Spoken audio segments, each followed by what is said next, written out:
Hello students, आज मोल fractions क्या है जानेंगे। मोल फ्रैक्शंस है कॉन्सेंट्रेशंस का यूनिट। अब मोल फ्रैक्शंस है क्या? मोल फ्रैक्शंस है कोई भी मिक्सर्स या सॉल्यूशंस में जो भी कंपोनेंट रहेगा, कंपोनेंट्स का टोटल मोल्स एक कंपोनेंट्स के कितने फ्रैक्शंस है, उस पोर्शंस को फ्रैक्शंस को हम मोल फ्रैक्शंस बोल सकते हैं। देखो अब ये एक सॉल्यूशंस है। सॉल्यूशंस में सॉल्वेंट एंड सॉल्यूट है। सॉल्वेंट को ए रिप्रेजेंट कर रहे हैं, सॉल्यूट को बी रिप्रेजेंट कर रहे हैं। अब इनका मोल्स, नंबर ऑफ मोल्स है Na अमाउंट्स इस पार्टिकुलर सॉल्यूशंस में। अब इनका Nb है, नंबर ऑफ मोल्स सॉल्यूशन को फॉर्म करने के लिए। अब नंबर ऑफ मोल्स हम ऐसे कैसे निकालते हैं? मास डिवाइडेड बाय मोलर मास। हम कैसे निकालेंगे? Number of moles mass divided by molar mass. Mass divided by molar मास। अब मास कितना होगा, जो सॉल्यूशंस में वो कंपोनेंट कितना लिया है और उसे मोलर मास से डिवाइड करने से तो नंबर ऑफ मोल्स निकल जाएंगे। इसलिए Na equal WA by Ma लिख सकते हैं, Nb equal WB by Mb, मतलब given mass divided by molar mass. ऐसे हम नंबर ऑफ मोल्स निकाल सकते हैं। अब इसको mole fraction of solvent A कैसे निकालेंगे? इसको काई रिप्रेजेंट करता है, मोल फ्रैक्शन को काई, या इसको हम निकालें तो क्या होगा? Na बाय Na प्लस Nb, मतलब A का number of moles divided by total moles solutions का total moles Na plus Nb होगा।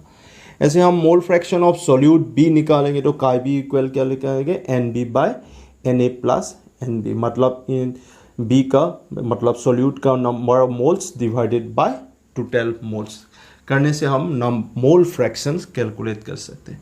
इसमें एक याद रखना, काई प्लस काई बी करेंगे तो 1 होगा, क्योंकि Na बाय Na plus Nb plus Nb by Na plus Nb करेंगे तो क्या होगा? ये Na plus by Nb by Na plus Nb मतलब 1 निकलेगा। इसलिए काई प्लस काई बी इक्वल 1 होगा। यही है मोल फ्रैक्शंस। पार्ट्स पर मिलियन भी कॉन्सेंट्रेशंस का एक यूनिट है। अब पार्ट्स पर मिलियन क्या है? एक सॉल्यूशंस का मास का 1 मिलियन पार्ट्स में कितना सॉल्यूट्स का मास प्रेजेंट होगा, उसको हम पार्ट्स पर मिलियन बोलेंगे। मतलब एक सॉल्यूशंस का मास के 1 मिलियन पार्ट्स में कितना सॉल्यूट्स का मास प्रेजेंट होगा, उसको हम पार्ट्स पर मिलियन या ppm बोलेंगे। अब ppm मतलब ppm mass of solute divided by mass of solution into 10⁻⁶ कर देंगे तो ये ppm में कन्वर्ट हो जाएगा एक सॉल्यूशंस का कॉन्सेंट्रेशंस। ये कौन से सॉल्यूशंस में यूज़ करेंगे? जो वेरी डाइल्यूट सॉल्यूशंस होगा, मतलब जिसका सॉल्यूशंस में एक लार्ज क्वांटिटी ऑफ सॉल्यूशंस में उसका solute very less amount present होगा, तो उसमें हम पार्ट्स पर मिलियन में एक्सप्रेस करेंगे। For examples, pollution of the एटमॉस्फेयर्स report करते हैं, ppm में रिपोर्ट करते हैं। ऐसे ही हम पार्ट्स पर मिलियन निकाल सकते हैं फॉर वेरी डाइल्यूट सॉल्यूशंस के लिए। स्टूडेंट्स, अब एक क्वेश्चंस में देखो मोल फ्रैक्शन निकालने का। Calculate the mole fraction of ethyl alcohol and water in A solution containing 9.2 gram of alcohol है इन 18 ग्राम ऑफ वाटर। अब हमको कंसिडर कर लिया ए equal ethyl alcohols. Ethyl alcohol का फॉर्मूला होगा C2H5OH और बी वाटर। अब इसका मास कितना दिया है इथाइल अल्कोहल्स का, इसको WA लिखा है 9.2 ग्राम, WA का 9.2 ग्राम, और इसका मोलर मास WA मतलब मोलर मास इथाइल अल्कोहल का C2H5OH। सो 2 कार्बन का 12 होगा, 2 × 12 + 5 + 16 + 1, मतलब इसका 46 मोलर मास निकलेगा इथाइल अल्कोहल का। अब ऐसे बी का तो मास कितना है 18 ग्राम ऑफ वाटर, और मोलर मास भी वाटर का 18 ग्राम मोल इन्वर्स ही होगा। अब दोनों का मोल्स निकालते हैं। WA/Ma मतलब मास डिवाइडेड बाय मोलर मास किया। मोल्स निकालने के लिए हम मास डिवाइडेड बाय मोलर मास करते हैं। 9.2 डिवाइडेड बाय 46, अब कितना निकलेगा? ये 0.2 मोल निकलेगा, number of moles of ethyl alcohol. अब number of moles of water कितना निकलेगा? WB/MB करेंगे तो 18/18 1 मोल। अब mole fraction of ethyl alcohol कितना होगा? का इक्वल हम लिख सकते हैं Na/Na प्लस Nb, मतलब individual moles divided by total moles. अब ए का मोल्स कितना है 0.2 और टोटल मोल्स कितना होगा 0.2 + 1 और इसका वैल्यू कितना निकलेगा 0.17।